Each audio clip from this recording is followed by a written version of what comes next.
ត្រូវថោត្រូវតែដល់មួយ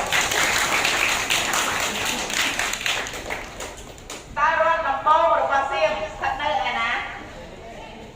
រដ្ឋដំបងរបស់សៀមស្ថិតនៅឯណាអូនឯងនេះប្រសាទគ្រូរដ្ឋដំបងរបស់សៀមស្ថិតនៅ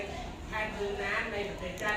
ត្រូវថោតើសៀមបានចម្លងវប្បធម៌អ្វីខ្លះពីខ្មែរតើសៀមបានចម្លងវប្បធម៌អ្វីខ្លះពីខ្មែរ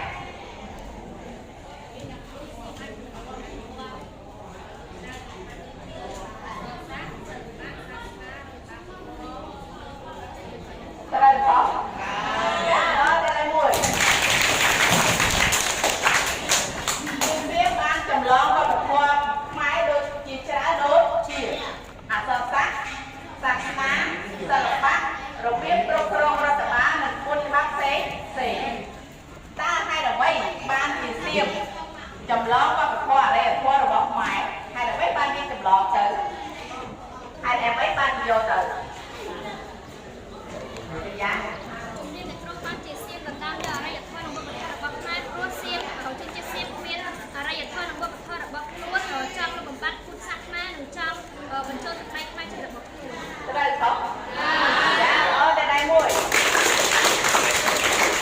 បានជាសៀមដណ្ដើមយកវប្បធម៌អរិយធម៌ខ្មែរដោយសារសៀមមានវប្បធម៌អរិយធម៌ជារបស់ខ្លួនទេវាមានទេហើយម្យ៉ាងទៀតចង់អីចង់លុបបំបាត់ពុទ្ធសាសនាខ្មែរហើយចង់បញ្ចូលទឹកដីខ្មែរជារបស់ខ្លួនចឹងសៀមវាមានបរិយាកាសច្រើនណាស់ឥឡូវគេចម្លងអីចម្លងទៅយើងគ្រាន់តែដឹងថាគឺគេជាអ្នកចម្លងរបស់យើងយកទៅប្រើមិនមែនយើងជាអ្នកចម្លងរបស់គេទេសំខាន់យើងត្រូវការពារថែរក្សាអ្វីដែលយើងមាននឹងឲ្យបានឧទាហរណ៍ថាបើយើងត្រូវទៅសេអក្សរយើងត្រូវប្រើអក្សរខ្មែរយើងកុំសរសេរអក្សរឡាតាំងដែលអានជាសំនៀងខ្មែរហ្នឹងហើយបើពេលចូលឆ្នាំពេលប្រជុំអីយើងត្រូវនាំគ្នាទៅវត្ត